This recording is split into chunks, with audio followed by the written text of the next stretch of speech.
It's time for AggroChat, the official podcast of the Tales of the Aggronaut blog and stalwart gaming community, where we talk about stuff and things, and the stuff about the things, and sometimes gaming. I'm Belgast, and let's start the show. Hey folks, it's that time again, time for another episode of AggroChat. This is episode 289. Tonight I'm joined by Emo. Hello. Tam. Hello. And Kodra. Man, the opening to Ori really is just like the opening to Up, isn't it? Kinda, yeah. All the sads. So all at one time. Wow, yeah.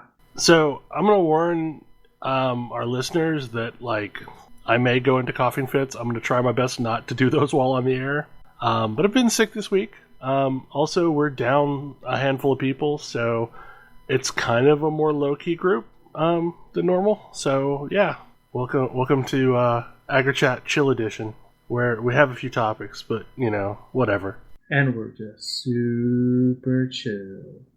So Chill beats to study to? What do you do to chill beats? I don't even remember. I don't know, but apparently we gained a member really quickly. So, hi Ash. Mm-hmm. There you go. Okay, so there we go. We have another member. So, we've been in this weird mode of exploring old games. And I blame... Here's the thing, is normally these ventures down into madness are my fault. This one is Tam's. Tam started this shit. I want this in writing so that, everyone realizes it wasn't me this time. I feel like... So Tam started this particular spree, but this is kind of something that cropped up when we started playing... WoW Classic, right? We were like, oh wait, these old games, there's actually something there. And so lots of people are seeking out older stuff and seeing what's still there. Well, and this has always kind of been in my wheelhouse to go do stuff that I've done before and see what's changed. So we've, just as a rundown, we've poked our head into Star Wars Galaxies and City of Heroes. And between last week and this week, I installed Champions Online, and it was god-awful, so I can stop you from having to do that. Aww. It was real bad. In Galaxies, I've been... I've told the story on the show before about how Galaxies broke my heart, and little kid me would be very, very happy about what I've been doing in the game, which is kind of nice. It's like closure on a thing. So... one of the first games that I ever ventured forth into emulator land on was Everquest, and it has had a functional emulator for a really long time.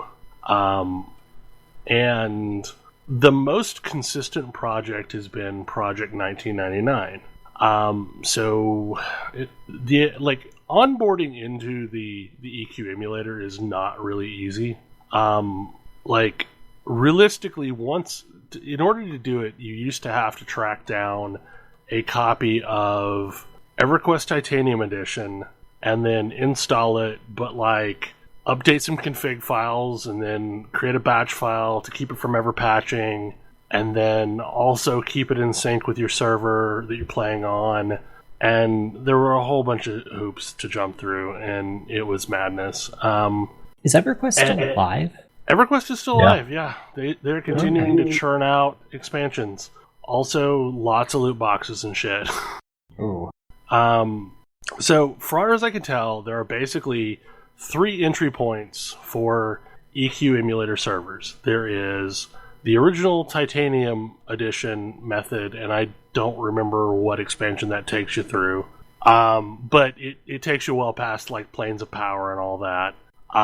Then there's Underfoot, which is a semi-modern expansion.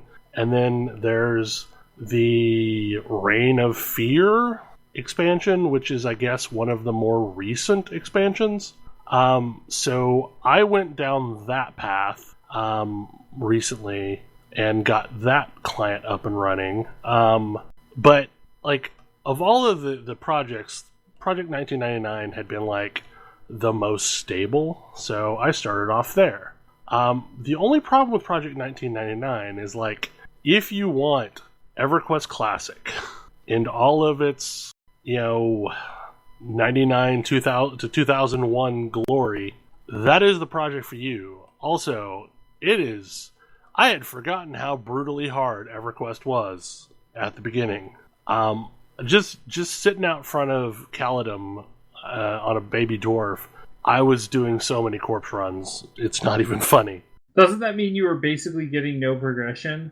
Yeah, no progression whatsoever. Actually, I think until level 10, you don't actually take a death penalty, but still, yeah, like it felt like no progression.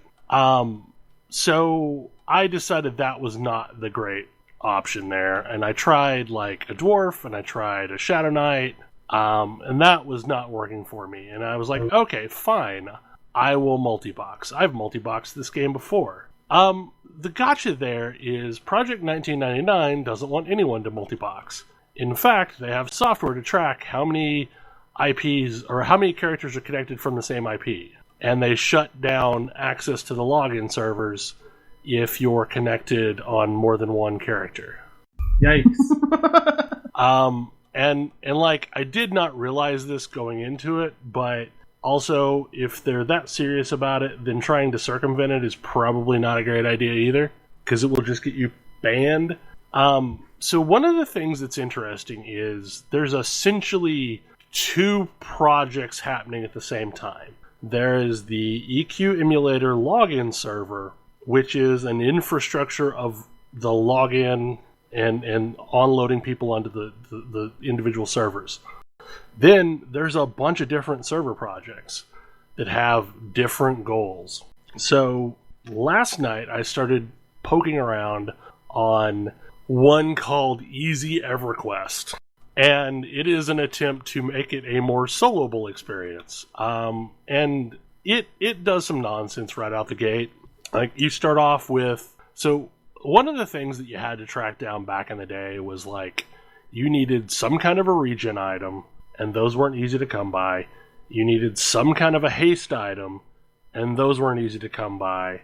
And then your normal gear and weapons around those items. So this one starts you off with basically the 1.0 epic for your class as a brand new character, and a rose that equips in your like alternate item slot called newbie item that you can upgrade over time. And it has haste, and it has teleport to Surefall Glade on it. It has, HP and mana regen. So basically it's like, it's a buffer to make it easier. And that's well and good, and I've been enjoying myself just poking around and killing stuff in zones that I shouldn't be able to solo. But where they're going in an interesting direction is where EQ 1999 didn't want you to multi-box at all.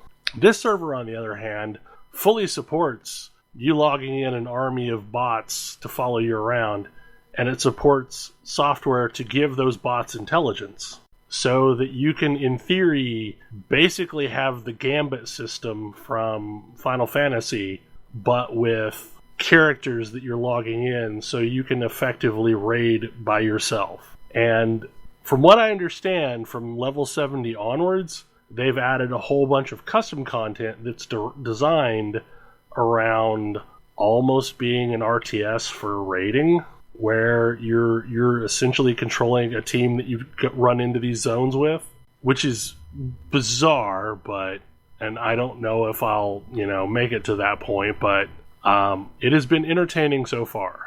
I was going to say, that sounds a little wild. Yeah, and that's part of the interesting thing about this is, like, everyone has a different vision of what they want to do with EverQuest, and, like, Project 1999 is the purist. It is the WoW classic of EverQuest. And if you want to go back to when it's brutal... It might be even more pure than WoW Classic. It seems to be, because like they have specifically... They have no content in the game that is newer than Velius. Like, essentially, there is content for the original game and the first two expansions, and then that's it. Like, that is the end of the world, according to this project. So there are raid groups that are doing the high-end raid content that existed back then, Sleeper's Tomb, stuff like that. But getting started in that is going to be just as difficult as it was back in the day. Then you've got this other server that I'm on where basically everyone's soloing, but everyone is also super open to helping people when they get stuck and, at least telling them where they need to go. And they've done a lot of custom things to like smooth that transition.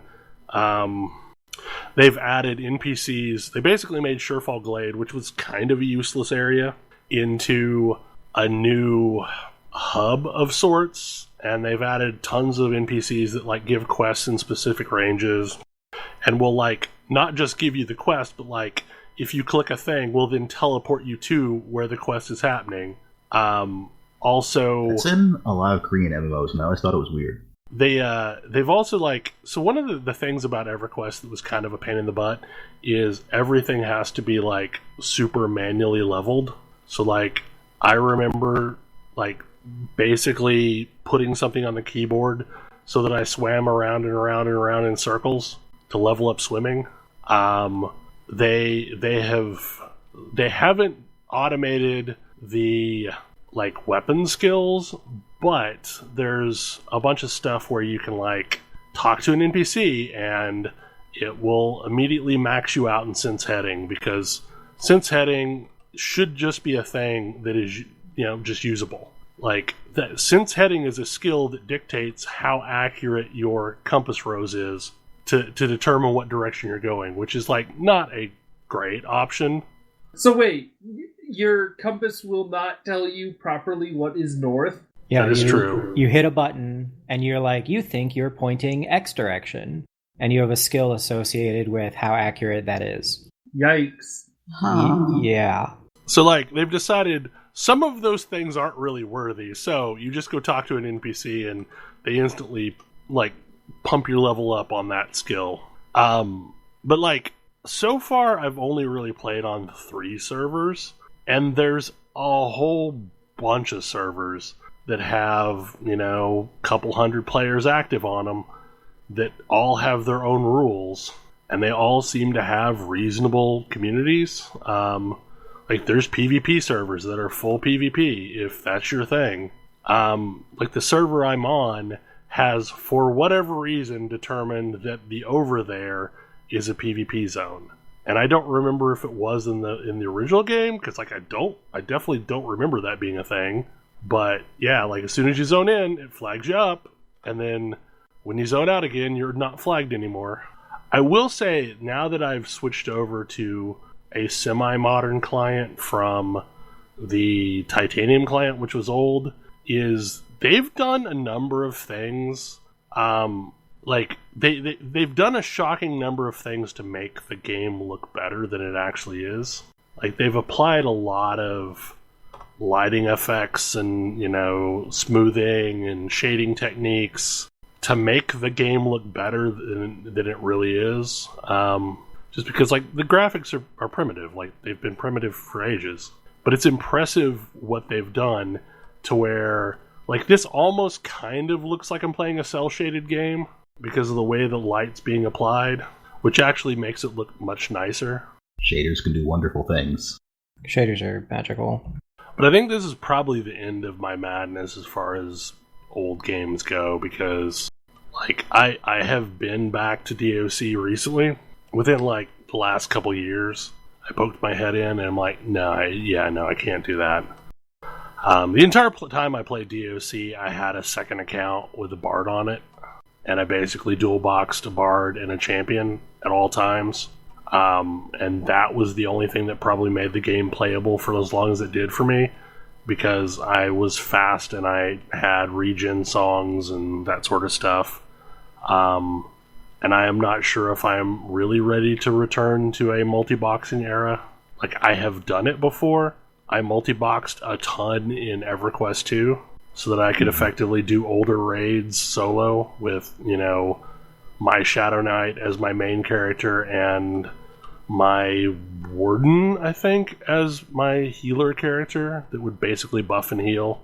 If you want to play moderately old games, you can try to get PSO2 working again. You know, I think I'm just ready to wait it out for the PC version. Think you're good? Think you're good? Yeah, like, I mean, it's gonna happen soon enough. I've played it on the Xbox during that demo, and it was fine. I mean, I admit to being kind of excited about PSO. I never properly played that. I mean, PSO is probably what I would call my first MMO, like the original one. Because I had a broadband adapter for my Dreamcast, and I had a keyboard adapter so that I could chat while playing, and like I would plug it into the second controller slot, and it basically would take a PS2 adapter to Dreamcast, so you could take a PC keyboard. And I played the hell out of it. I mean, I loved that game. But I'm pretty sure that I will be a raycast again, because I tried to play a hunter, and like, I don't know, I'm so used to playing a ranged class in PSO that I don't know if I can actually play melee. Raycast being ranger, which is a ranged type, and cast being a race, which is the big robots. Wait, so there's Hunter and Ranger? Yes. Hunter is the default melee class and the default ranged class. I'm not going to get that confused ever. Yeah, like basically Constantly. Hunter is a sword class. Constantly, I get those confused. And Ranger is, I'm either going to fire a pistol or a rifle, with some other options too in PSO2. I was going to say, PSO2 has a lot more options, but Yeah. most of my PSO experience is actually Phantasy Star Portable on the PSP, and even then I've mostly played melee classes, so we'll see how it goes. Sorry, I got a little off track. But also, that game's not recent. Like, that game is almost 10 years old now. Yeah. I never played the GameCube port, and I mean, like, it got a significant graphical upgrade. Most people didn't. So which PSO is this? Phantasy Star Online 2. So they're just porting it to a modern system, like to a PC? Is that what's going on? No, it's on PC. It's been out in Japan since 2012, I want to say. They're finally translating it and bringing it to the US. There is a fan translation, however, which is what I played. Yes, Belle and I dug into that some time ago. It is somewhat functional. The biggest problem is it jumps so far in the storyline that, like, I would rather just play it legit when it comes out, because it seems like they're going back to square one, that they are not doing the 4-year jump or whatever. I never knew the story of PSO. The high in, like, the overview is we've been gone from Earth for a really long time, and we are effectively living on these hive ships, for lack of a better term, and like, they've been searching for inhabitable planets, and we find an inhabitable planet, and you're part of an expeditionary group trying to conquer the planet. Oh, Wildstar. I mean, it is a thing that we've seen before. And like, PSO2 follows in the heels of the original game, because something happened to the original ship, if I remember correctly, and you're also now investigating what happened to the original group, because I think you're now part of additional waves that are now showing up. Does that sound right, Ash? I do not know the story of the original Phantasy Star Online or PSO2 really all that well. The skip in the the skip in the translated version was extremely disorienting, and I had no idea what was going on. Yeah, it went to some weird places. And they did the thing where, like, we assume everyone that's playing now really just wants to play the most current content, and got rid of, like, the first 3 years worth of content, and now you just skip ahead to year 4. The Destiny problem? More or less. There is something explaining what all that stuff happened, except it's not translated. It's in Japanese, so I had no idea what the name of it was. Right, and you're introduced to characters that your character knows, but, like, you don't know anything about them. Guild Wars 2. Yeah, that's the Guild Wars 2. It's more like that problem, yeah. Where they did not expect anybody would care about Season 1 after it was over. but they had all of these characters from season 1.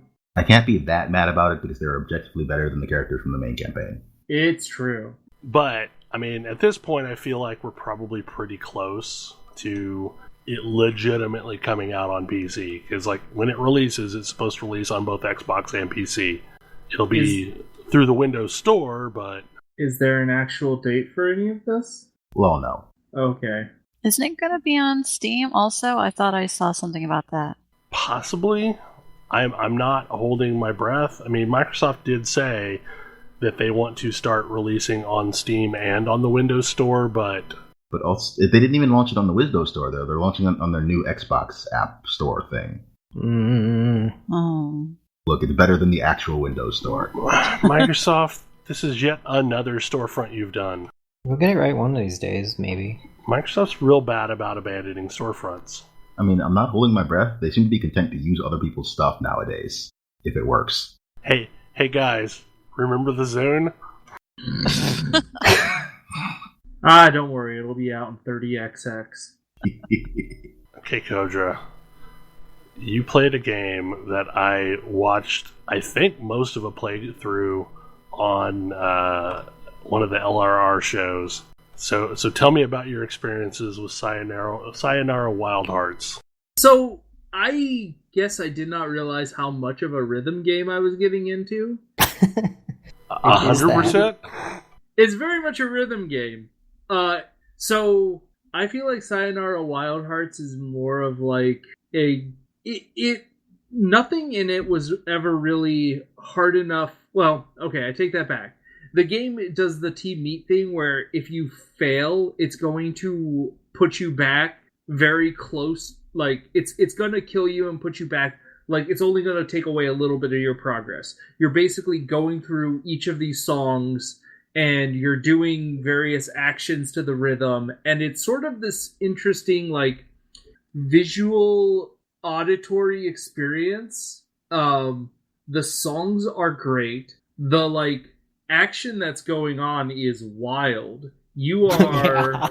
I do not fully understand what's going on other than you are a wild heart. You are the fool of the tarot deck, and you are facing off against certain elements of the tarot deck while using certain other elements of the tarot deck. Very liberally interpreted. It's the most magical girl game that has ever come out not from Japan. It's true. It's very magical girl. Like, there are scenes where you are, like, up on 2 feet, sort of surfing on your motorcycle, like, while trying to collect points as you move around, while also avoid other motorcycles as they cast spells and swing swords at you. That kind of thing. It gets you into a really good flow, and then at the end of each level tells you how bad you did. But it's like, I don't know.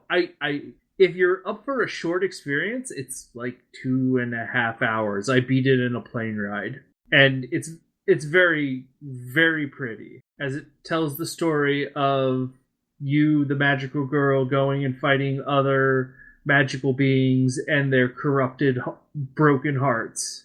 I really like the aesthetic and the way there's a pacing to this game that I think is interesting. Because you always spend the first section sort of just on your own, and it introduces the environment that you're going to be dealing with and the vehicle that you're going to be using, because they keep switching up the vehicle on you, and all of the vehicles handle very differently. And then at the end of that, they introduce the heart, the tarot card that you're going to be encountering, and then you spend the next like 3 to 4 missions encountering that tarot, that persona. And then it all builds to a satisfying climax where you sort of go through and retread all of the ground that you did in the first 4 sections. And sort of shows you very quickly the little vignettes of like, here are all of the different gameplay types. And it feels like from moment to moment, all of them feel very different and very interesting. Yeah, like I think, Tam, I shared the link to this when it was going on, didn't I? Yeah. That was actually what got me to pick it up.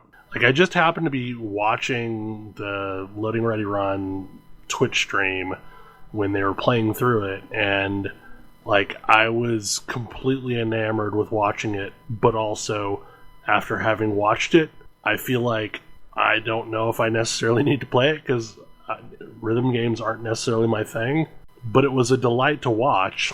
It's an experience, and I think it's something that you could mostly pick up from watching it. Yeah. Does it use motion controls at all, or is it just standard controls? Just standard controls. I think it's out on a lot of things that aren't Switch. That makes sense. So, a topic that we kind of went around trying to determine if we've actually talked about it, but then decided we hadn't, is the Pathfinder Game Mastery Guide. Yeah, this came out last week, and I love this book. I really enjoy the Game Mastery Guide. Like, I think I mentioned at one point that there was a specific couple of things I was hoping to get out of it, and I kind of didn't. Like, the stuff I wanted them to flesh out more kind of didn't get fleshed out. But I really like everything else that the book is doing. I don't feel like there's enough. I don't feel like there's enough material in tabletop RPGs to like properly onboard a new DM. Oh yeah. Because like you kind of, if you're, because like the continual thing with tabletop RPGs is you never have enough DMs. And DMing is really draining, or at least can be, and hard to do well because you have to get into the mindset that you're not really playing the game. You're playing you're a totally different role, doing a bunch of very different things that are almost totally orthogonal to what your players are doing. And that's super intimidating if you don't know where to begin. And a lot of people will say, like, pick up a module and run a module if you're a first-time DM. And I've seen that work, but I've also seen people kind of pick up a module and then try to run it sort of straight out of the book and have a really awkward or bad experience because the moment their players ask them to do something they weren't expecting, like, everything falls apart. And a lot of times what you'll see in a DMG or Game Master book or whatever is a whole bunch of stat blocks, a whole bunch of systems, charts. Here's some quick reference for game mechanics, but it doesn't really teach you how to be a DM. It's more like a 150-page cheat sheet.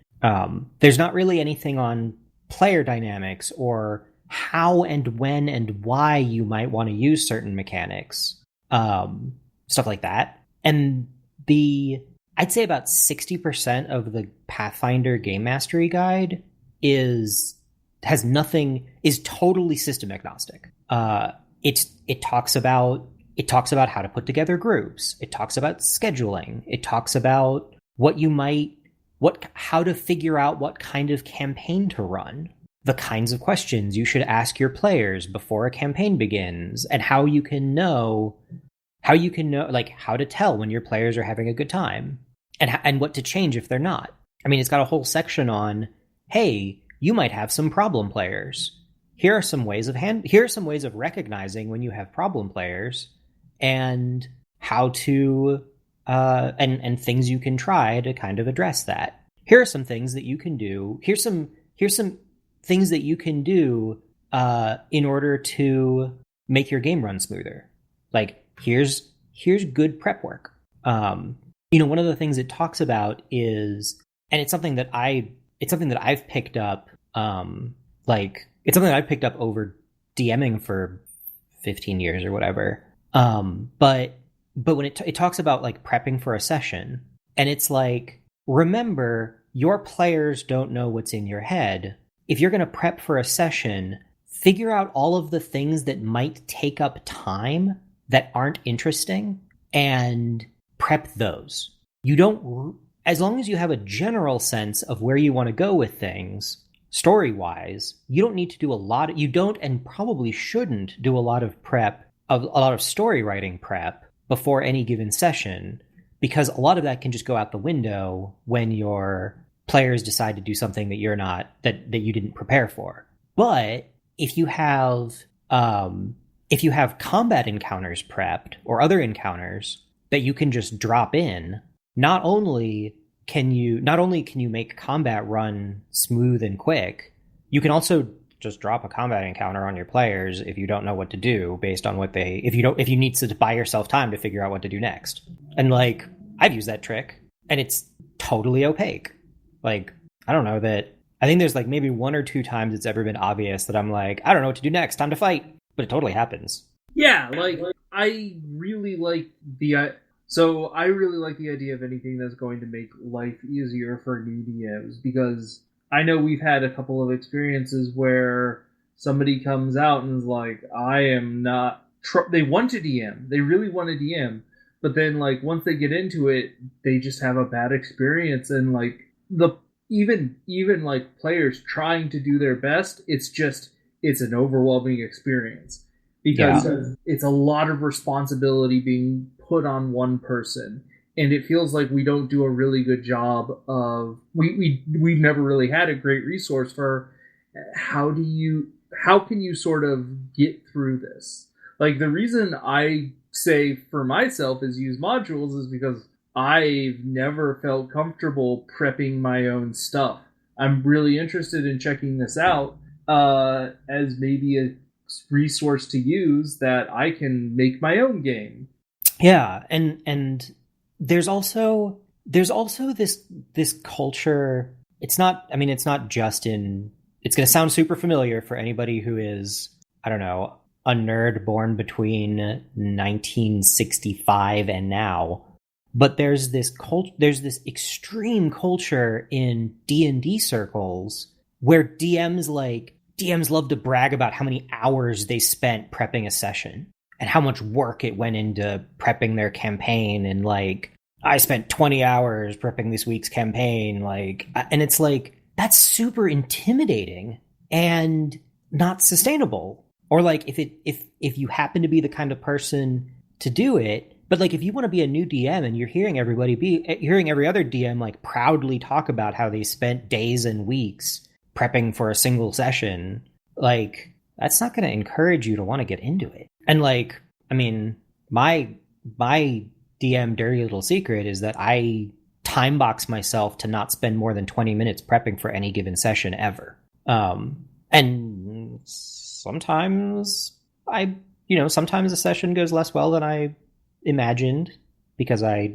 don't do that. But like, I refuse to be that DM that's pours hours and hours and hours and then can't teach somebody new how to do it. And it's really, really interesting seeing a book that tries to make DMing approachable as opposed to being a textbook of quick reference. Like I said, it was very shocking to me how little of the PF2 Game Mastery guide has anything to do with Pathfinder. Like, it obviously uses Pathfinder stuff as examples, and there's Pathfinder specific content, but like, there's huge sections of the book that are just generalized good advice for a DM, as well as things like a lot of DMing and a lot of the reason that players who graduate to being a DM, or I don't know, graduate is not really the right term, players who decide to try DMing after playing a bunch, a lot of them struggle because one of the things that is a lot of DMing is kind of reading the room and seeing where people are and then meeting them where they're at. And this game and the book talks about that and kind of talks about how to do that and the things to look for and ways to kind of get a sense of where your players are and how they're feeling if you're not familiar enough with what you're doing to suss that out kind of intuitively. And I think that's super, super valuable. It's probably my favorite book that gave me none of the things I wanted from it. I actually have a hard copy by accident because I wanted the digital copy, but I wanted it sooner so I could read it. I thought that I could get a digital copy if I ordered from their store. And it turns out that only works if you have a subscription.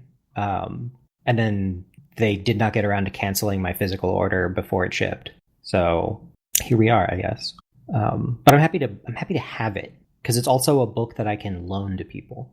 I've read a lot of like other published like how to be a DM books, and I kind of like them, but they tend to be relatively narrow in scope, and they're sort of lacking in concrete examples because they're not tied to a system. So you can it's sort of all theory, but there's not a lot of like how to put this into practice. It's interesting. One of the few panels I went to at PAX South was actually about getting started DMing and talked about some of those things. So I'm interested to see what it looks like in the book. Yeah. And I like it in book form because I'm definitely the kind of person who kind of likes to hole up with something and study it and figure it out on my own before like trying to put it in front of other people. This definitely also applies to me. And it's nice to then have a book that I can kind of like look at and read and reread, kind of think about, absorb at my own pace. I think you end up like ultimately using whoever your first successful DM is as an example of what they should all be. And like I remember when I started doing it, mostly because, you know, if I didn't, there wasn't one. I patterned myself off of like another DM that I had run with a bunch, and he was very much of the school of here's a rough outline of what I think might happen, and here are a bunch of encounters that, you know, I've strung together, be it like combat encounters or other encounters, and then kind of just follow along and see what the players are going to do. Yeah. But as a result, like, I never was able to stick with a module. Like, I always veered... Like, I've never successfully run anyone through a module. Me either.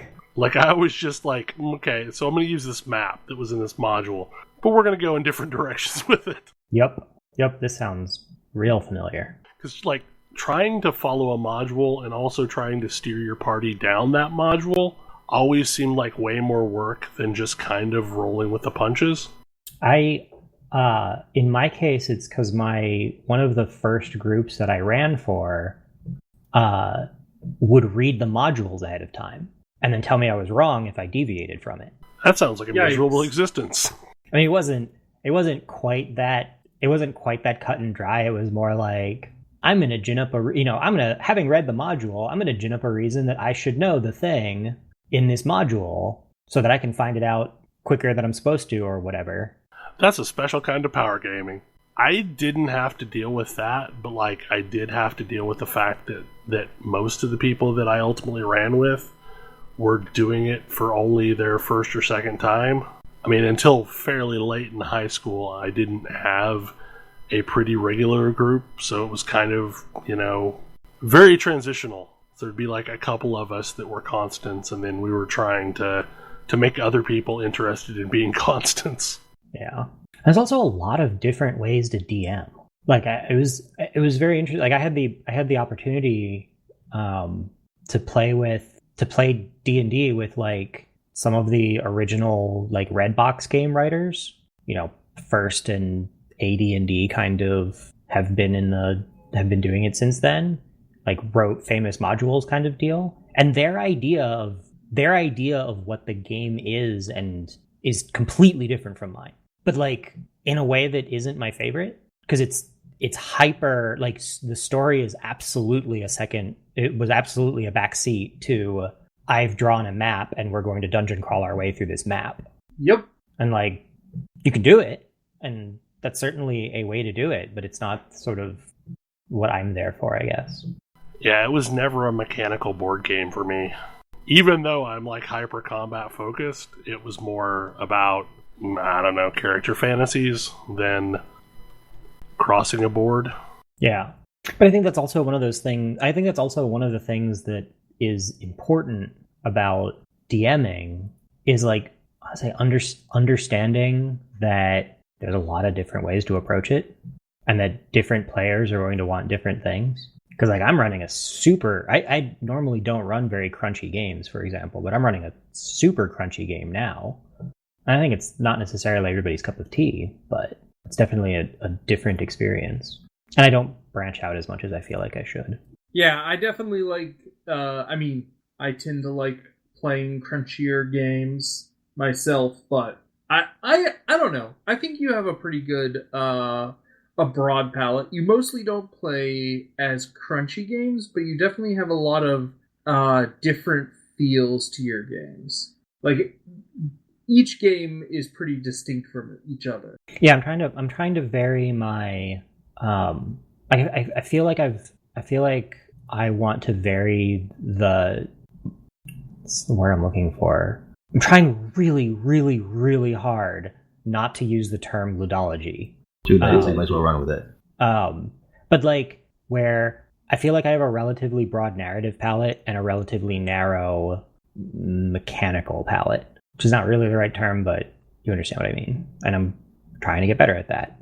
But that's also what I think is good about the Pathfinder book is that it talks about different kinds of games. Like, what are the different kinds of games you might want to run? Oh, hey, do you want to run some kind of like stealthy infiltration scenario, but you have players that are worried about, whoops, I failed a stealth roll, so everything goes wrong. Here's an alternate structure for you to try to do that. That allows you to do that and vary it up without asking your players to completely rethink their builds.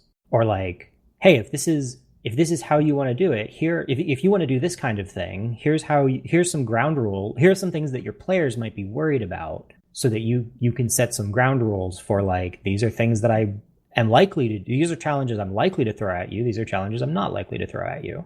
Which is something I think that, for example, Shadowrun does really poorly. Where I love Shadowrun in concept, but it's a laundry list of gotchas. And the only thing that you're really sure about as a player in the party is that you can't cover all of them. I really like the systems builders, how they've got a number of sort of different encounter types that you could run into, and those lead to your ability to build new systems. Yeah. And it's got some of my favorite art in it. One of the systems is like a legal encounter and how to run like an interesting legal encounter with a barrister like sitting there and like pointing at Amiri the Barbarian as she's like smashing the witness stand she's in. I love that. I love that. It is one of the best pieces of artwork I've seen in any RPG book. It's true. Like, because it immediately makes you want to know more about what's going on when what you're looking at is a courtroom. And like, that's hard to do. Like, hey, I made a courtroom scene interesting. Well, that's what I so crunch wise, I'm really interested. I think there's a whole bunch of cool stuff.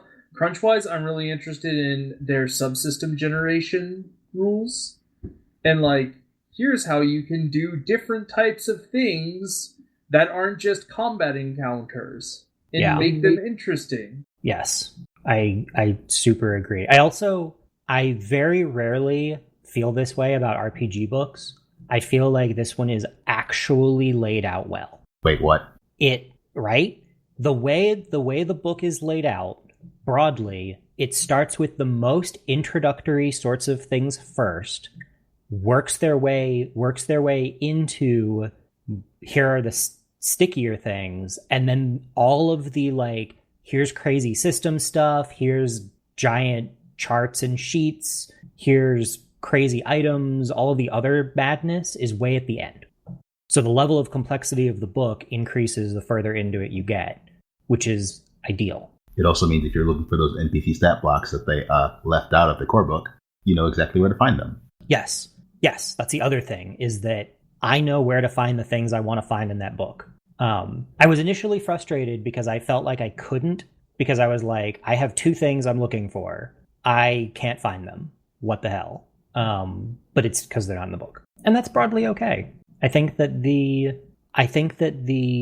basically, like, to to nuts and bolts a little bit, I think that the Pathfinder 2 crafting system is potentially really, really cool because it lets you think about equipment in a totally different way.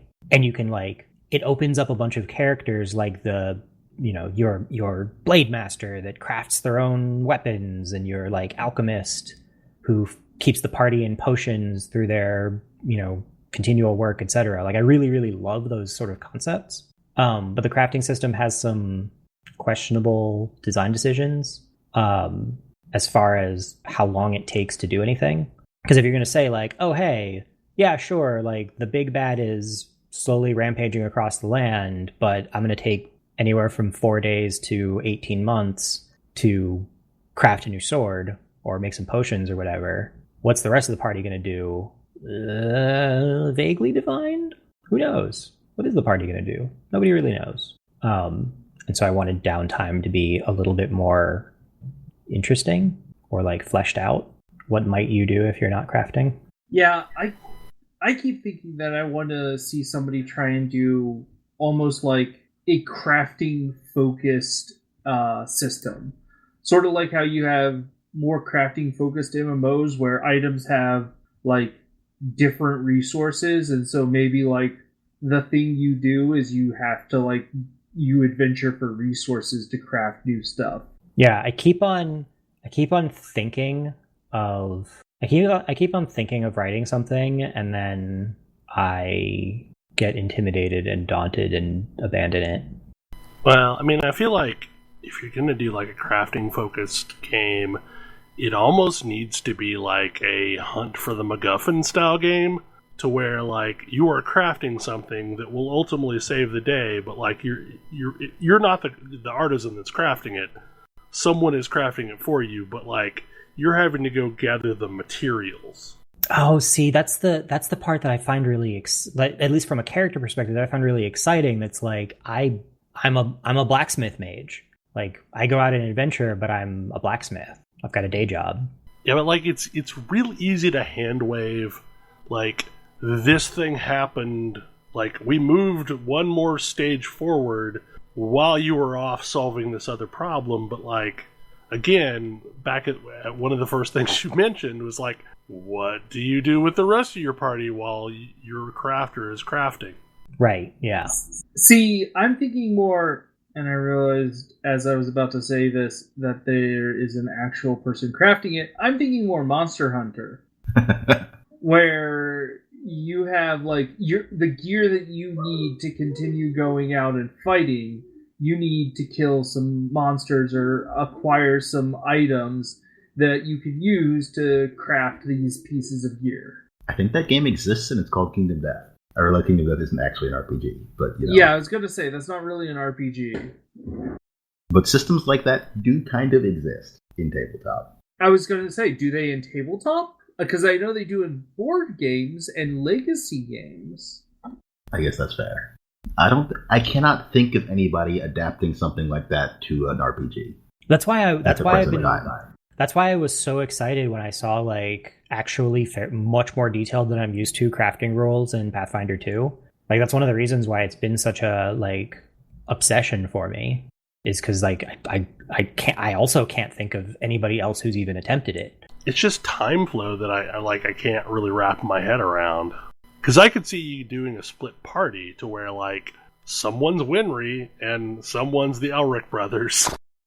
Yeah, I don't know how you make that work without. You can do stuff everyone's playing multiple characters, but that's kind of a weird setup. Considering that mostly you're interested in crafting magical things anyway, you could also maybe handwave some of the crafting time bits. If you were to design an entire system around this, not in current Pathfinder 2. Yeah. I mean, an alternative is a crafting adventurer character may be perfect for someone who is going to play intermittently. Mm-hmm. And will have gaps in their play schedule and so while they're not here today, they're back working on this item that we collected the bits for in the last mission. But yeah, it's kind of one of the reasons that I like the Game Mastery Guide so much is because, and I think I've gone down this for other things, but I like when a piece of media or writing or whatever about something that already exists inspires more creativity about it versus constraining what's possible. And I really came out of this with like, wow, there's 12 different interesting games I could run out of this book just based on like stuff I read in this book. And that's really, really neat. It's like my limiting factor is I don't have the hours in the day to run all the games I want to. Also, I should probably run more like one-shots than I do. I'm really bad at scoping. So, this next topic, I'm not real sure how to get into it, but right now we are dealing with a bunch of different competing streaming products for game streaming. And not as in streaming to Twitch, but like playing a game that's being streamed from a quote-unquote cloud. And there's a bunch of different models that are all kind of evolving at the same time. So really, like, as I see it, there are kind of three batches that these fall into. I mean, there's the Stadia model, and then there's the ones that kind of work. Well, yeah, but like even amongst them, there's some different models there. Because like, that's fair. Really, xCloud and PlayStation Now are effectively doing the same thing. They are going for the Netflix model, to where you pay a subscription, and here is a library of available games, and you can play them. Then there's the Stadia model, which is we're your new storefront, and you're going to buy the games through us, and then you're also going to play the games through us. And of all of these, the one that I have been most interested in is GeForce Now, which has been in beta for a couple years now, to varying degrees of success. And its model has been that you're going to use whatever storefront you happen to want to use, so long as it's a PC storefront, and we're going to sell you access to capacity in the cloud and let you play games on that capacity. So it is more of the co-located machine type model, but you have to bring your own license. That's going to go entirely over the head of a lot of people, that thing you just said. Yeah, so basically you're renting a computer somewhere else. I mean, you're effectively renting a computer from GeForce or from NVIDIA. And for me, that was an intriguing model because I already spend most of my gaming time not playing on the machine I'm actually sitting in front of. I have used a tool called Parsec for a really, really long time, which allows me to play very low latency streamed content from my gaming machine upstairs on my severely aging laptop downstairs. And it has largely allowed me to hold off on buying a new laptop because for the most part it works great. There's some weirdities like I cannot seem to get voice chat to work while I'm streaming. But, you know, for anything that I don't need to be on voice chat, it's beautiful. And in a similar manner, I've been interested in GeForce Now just because it's kind of the same thing, and it uses, it's using the NVIDIA remote streaming stuff, but like it feels a lot like playing Steam Remote Play. It has worked wonderfully so far, and it works pretty good on mobile devices. Works on the desktops that I've played, but there's some stuff going on that I find concerning. In that here recently, Bethesda and Blizzard have pulled their games off of GeForce Now, and like in the absence of information, the only thing that makes sense is like, oh hey, NVIDIA's now making money. We're probably going to want our cut, and there's not a lot of cut there to spread around. It's like $5 a month for their premium service, or you can stream for an hour for free. But what worries me is all of these services except Stadia make some measure of sense to me, but they will make progressively less and less sense the more fragmented the market becomes. I mean, it's the same problem that we're dealing with right now with Netflix and Hulu and Disney Plus and CBS All Access and HBO Go and the bajillion streaming media options. And it seemed at first that GeForce Now was kind of going for a different model, because you're essentially renting a PC in the cloud. But if folks are having issues with that, I don't know. It concerns me for various reasons, because, like, to me, in my line of thinking, that playing a game over GeForce Now should be no different than going to Walmart and buying a laptop and playing a game that way.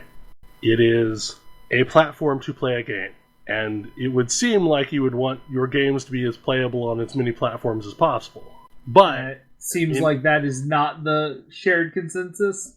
That is not the shared consensus, and I think maybe I have arrived at that line of thinking because, like, I live in a world where, like, every server that I connect to at work is virtualized. Like, there are no physical machines that represent our production infrastructure. Like, it's all virtual servers, so why doesn't that make sense for, like, all of our gaming machines to just now be virtualized? And admittedly, like, there is some dirty pool that's been played from GeForce. So, like, you supposedly for that $5 can play things with RTX on and see, like, you know, ray traced games streamed, which means they are using different cards to play these games than they are making available for other people trying to do the same thing. Because right now, the only cards that they've allowed for these applications have been Quadros. I do not believe there's an RTX-enabled Quadro yet. So it seems like maybe they're using different cards than they're allowing all these other cloud vendors to be using. I mean, that doesn't sound that unreasonable. I mean, we've not really heard an answer yet from Bethesda or Blizzard as to why they pulled their libraries of games. But, like, at initial stab, to me, it seemed kind of an anti-consumer move. This is, I don't know. In the case of Blizzard and Bethesda specifically, it sounds like they might be trying to preserve their content in case they decide to launch a service. I personally can't see Bethesda launching a service like this ever, but never know. Who knows? I could see Activision making a stab at it, however. I don't think that there's any single publisher that puts out enough top quality content monthly to make that feasible. Well, and we've already seen it to where, like, Origin has a subscription model that's non-streaming, and Ubisoft has a subscription model that's non-streaming, and all that I've heard is they're not terribly successful. Yeah. Whereas, like, you know, games with what is it? What's the Xbox version? Game Pass. Game Pass. Well, I mean, in Game Pass is Microsoft has a gate that they can keep and force people to play. Like, oh, you want your game on Xbox? Well, let's talk about Game Pass. And I don't know how much they wield that necessarily, but it's definitely leverage.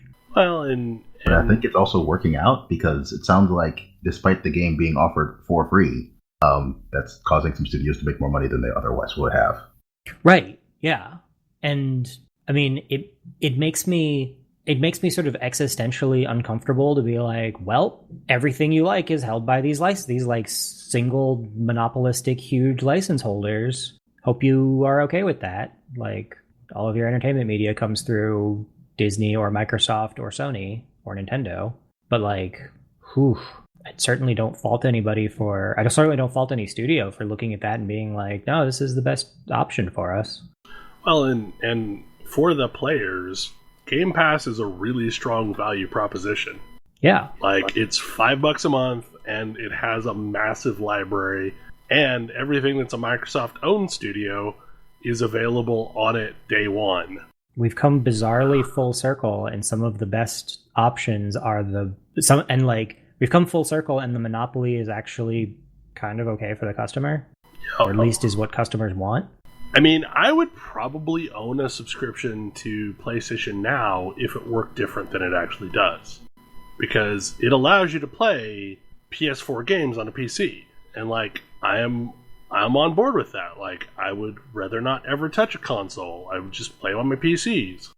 But it only allows you to play a fixed number of games that they have on the service. And like, for me, if PlayStation Now was just a bonus that they had and I still had to buy games to use it, I would be way more into it than I am as a subscription service.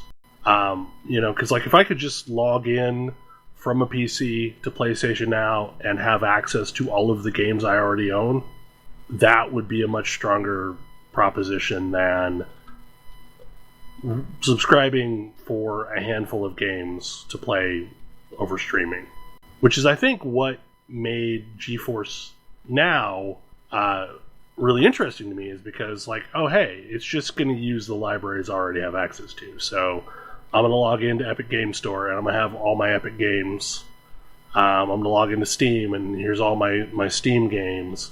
And that only stopped being really tangible once folks have started drawing lines in the sand as to what games qualify for this now.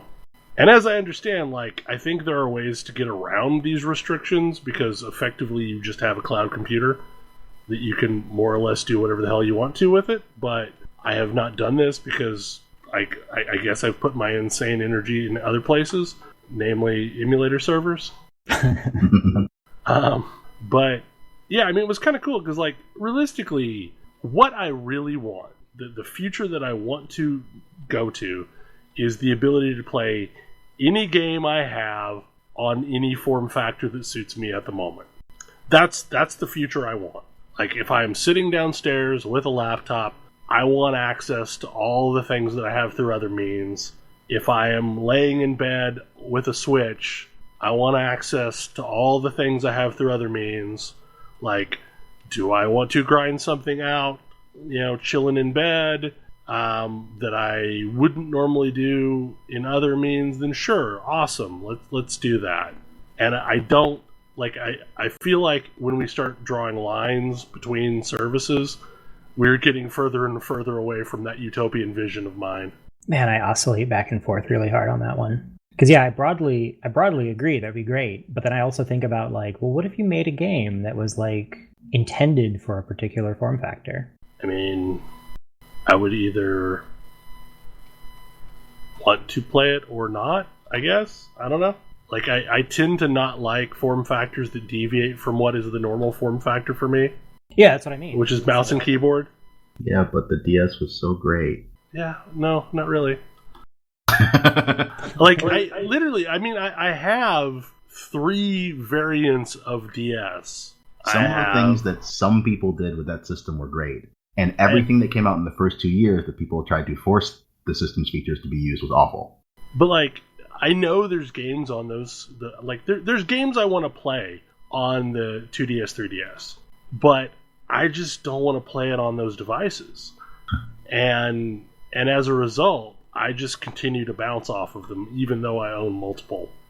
Like, it's just not a thing I want to do. Like, if I had those games on the Switch, I'd probably be playing them right now, because the Switch allows me to at least project it to a television or a monitor.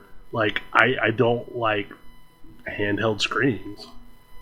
Yeah, and like in my case, the running joke is that Ash has put his Switch into my Switch's TV dock more often than I have. You say that's a joke, but I'm not sure it's false. I'm joking. I think it's 100% true. Well, the weird thing is with my Switch is, like, I almost exclusively used it docked until I got the Daemon X Machina Joy-Con replacements. And now I play it as a handheld a lot. But the Switch is a considerably larger screen than any of the DS. It's true. Yeah, and also it makes me think of, like, the, Diablo-like games, which are hugely designed for mouse and keyboard, but I want to play them with a controller. And I think you should have that option. And I think that there should be seamless play between your style of play and my style of play. I guess Blizzard agrees with you now. Yeah. Yay! And that's good. Only took them 7 years? I would really love it if 20 Wilson would years? get on that page. Fair. I would appreciate if they also decided that Diablo 3 was better than Diablo 2. Yeah, I don't know. Me too. I just do not know right now if they're making a game I want to play yet. I don't know. I wonder, I mean, incredible tangent, just because of the way you said that. I wonder who the next Blizzard and Bioware are going to be. I mean, I feel like Larian is becoming that. I feel like CD Projekt Red is also another studio that is becoming that. I feel like Larian doesn't take their own games as seriously enough for that. Yeah. And I love them for it, but also it's a thing. Yeah. I don't think you're wrong about CD Projekt Red. The thing with CD Projekt Red, though, is like they are going to have to successfully transition to making non-Witcher games for that to actually be a thing. Because like right now, they're the Witcher company, which is great. And I like those games, but if they do more than just a single franchise, then I think they're on the road to following in those studios. Because like. I mean, that's Cyberpunk is, right? Yeah, they also have an image problem. I was going to say, they need to remember that diversity exists first, also. Yeah, they have an image problem that usually... They have the kind of image problem that studios need to have been around and with a lot more hits and a lot more varied hits and a much bigger fan base before they can sweep under the rug. They came out exactly as bitter as I was intending, but also more bitter than I realized. I do think Obsidian might be up there as well. I feel like Obsidian has taken a long, slow, careful path out from being the licensee of some of other people's content to making their own. That's going to be an interesting one to watch because that was done almost entirely through Kickstarter, basically. Yeah. I mean, they're on Microsoft now, but... They're being kickstarted by Microsoft. But that's how they got out from making people's sequels to making our own games. Yeah. When the thing is, though, like, of their recent games, the one I like the most, I'm not sure if it was a critical success. Outer Worlds or Tyranny? No, Tyranny. Tyranny was not a critical success at all. That's why they got bought by Microsoft. Yeah, like, I mean, Tyranny is probably the best game they've created in a really long time. And, like, there's lots of people that have never played it and lots of people that have no interest in ever playing it because of the way that the setup sounds. Like, oh, you're playing the bad guy. But no, really, wait, hang on. You can also be a good guy if you really want to. But, I don't know, like, I think it's some of their best work. I think Tyranny is great. If you haven't played Tyranny and you're listening to this, you should go out and play it. It's true. It's probably super cheap right now. I mean, like, because it wasn't an expensive game when it was brand new. And that was like 6 years ago. Yeah, someone over there loves old CRPGs a little bit too much. Not to put too fine a point on it, but I think that's why I liked Tyranny so much better than their longer form recent CRPGs. Is like it was nostalgic enough, but like wasn't as dense, I guess. Yeah, you didn't have to. It was real time with pause, which is bad. Like, sorry, that's a bad interface. We've grown past it. Apparently, Baldur's Gate 3 is not going through real time with pause. My interest in Baldur's Gate 3 just went up several more points. What is it going to be then? Turn-based. Good. Turn-based. I'm going to play Baldur's Gate 3? Yeah. Like if you haven't done so, look up the demo from PAX East this week of them playing through some just adventures, and especially the combat stuff. Like they did a bunch of interesting things with combat. Larian proved to me definitively that straight turn-based is just better than real-time with pause. Like, I had suspected that, but like playing Divinity Original Sin, I was like, oh, this is just how all of these games should play mechanically.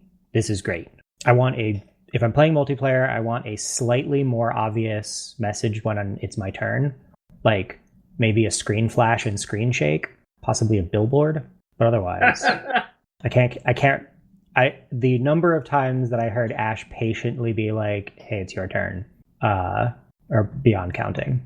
I mean, a company that I would love to think is eventually working their way towards entering these ranks is Spiders, but I'm not sure how many close but not quite there games they're going to have to release before they eventually evolve there. I mean, it sounds like all they need is a budget. And have you ever played The Witcher 1? The Witcher 1 is horrible. True facts. Maybe somebody at some point will come along and give them a budget, and we'll get to find out what their Witcher 2 looks like. I mean, Greedfall was pretty good in most areas. It just Greedfall wasn't still quite had there. like no budget.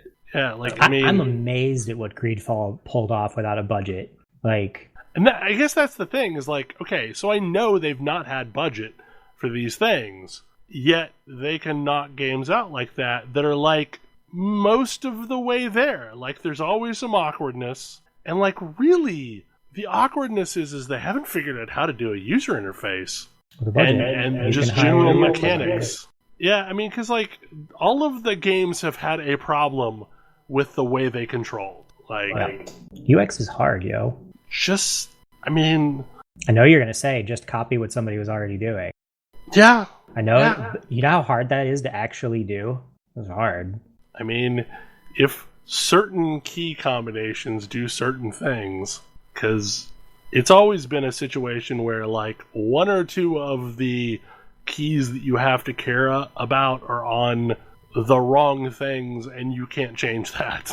I mean, and honestly, like on some level, I hope these companies that used to be amazing can be amazing again. I don't know if it's too far gone for BioWare. I don't know. I admit to I'm really interested in seeing what this new Star Wars thing we're doing is. High Republic era? Yeah. Yeah, like, I mean, it's only 200 years before, so it is very much not, like, BioWare Old Republic era, because isn't that, like, multiple thousands of years between the time of Revan and the time of the prequels? Yeah, no, it's a new thing. And, like, that's really interesting. And I sort of offhandedly made this comment, but I feel like the Old Republic was a really, really... I feel like the Old Republic setting was a really, really great palate cleanser after the prequels. And I feel like this could be the same thing. I feel like something needs to arrive to basically create more room for new kinds of Star Wars stories now that we've sealed the end of the, original saga. Yeah, it's a good interesting approach. Plus it worked amazingly before. So do we have any other topics to discuss? Don't think so. I think that's a show. Hopefully you enjoyed it, and we will see you again next week. Good night. Good night. Good night. See you.